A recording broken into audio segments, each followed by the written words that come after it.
tentang sejarah perkembangan atom. Nah, dari teori yang dicetus oleh Dalton hingga yang dicetus oleh Schrödinger. Nah, sebelum kita membahas tentang konfigurasi elektron, kalian sudah tahu kan bahwa atom terdiri dari neutron yang bermuatan netral dan proton yang bermuatan positif, dan juga ada elektron yang bermuatan negatif. Nah, proton dan neutron berada di inti atom, sedangkan elektron mengelilingi inti atom dalam lintasan yang disebut dengan orbital. Nah, apa sih konfigurasi elektron itu? Konfigurasi elektron adalah susunan elektron berdasarkan kulit atau orbital dari suatu atom. Teori yang menentukan konfigurasi elektron ini ada dua, yaitu yang pertama teori Bohr dan yang kedua teori mekanika kuantum. Nah, langsung kita bahas yuk pembelajarannya. Teori atom yang pertama yaitu teori Bohr.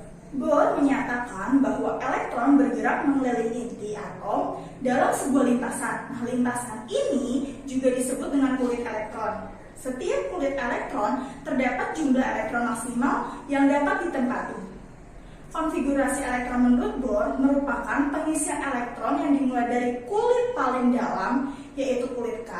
Nah, jika kulit K sudah penuh, elektron akan mengisi kulit L, lalu kulit M, kulit N, dan seterusnya.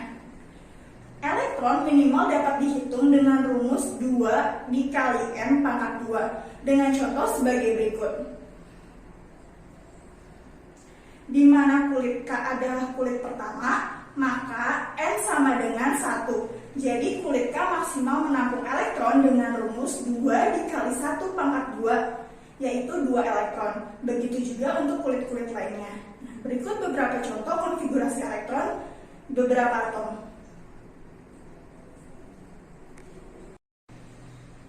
Teori yang kedua yaitu mekanika kuantum.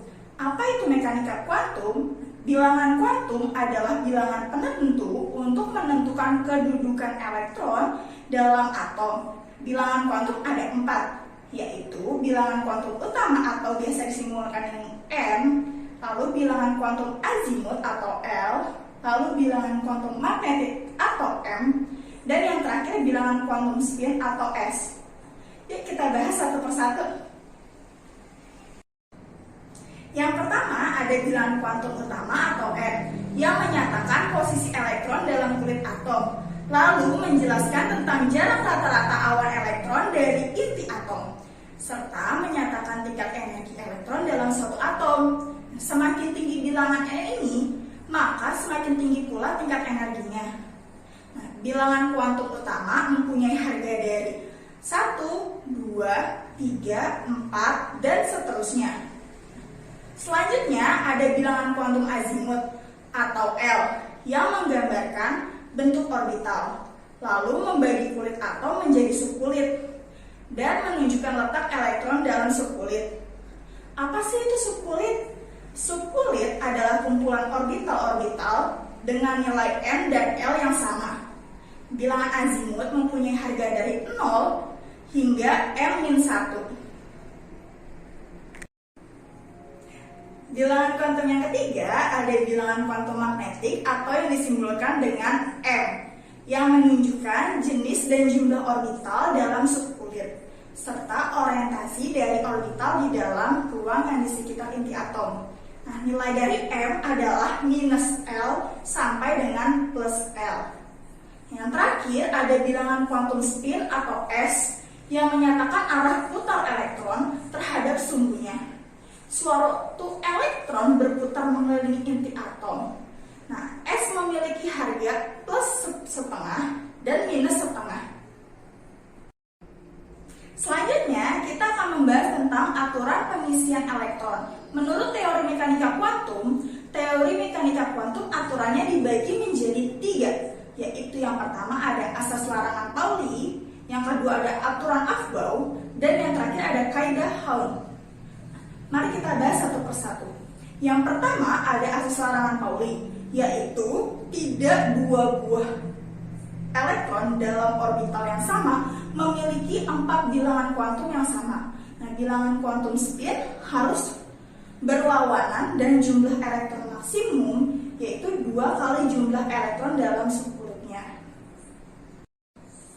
Selanjutnya ada aturan Aufbau, yaitu pengisian elektron dalam orbital dimulai dari orbital dengan tingkat energi paling rendah. Nah, setelah penuh, pengisian berlanjut ke orbital dengan tingkat energi yang lebih tinggi. Untuk urutannya seperti pada gambar di samping, yaitu 1s, lalu 2s, lalu 2p, lalu 3s, lalu 3p, lalu 4s, lalu 3d, lalu 4p, dan seterusnya. Untuk subkulit S ditempati dengan 2 elektron, subkulit P 6 elektron, subkulit D 10 elektron, dan F 14 elektron.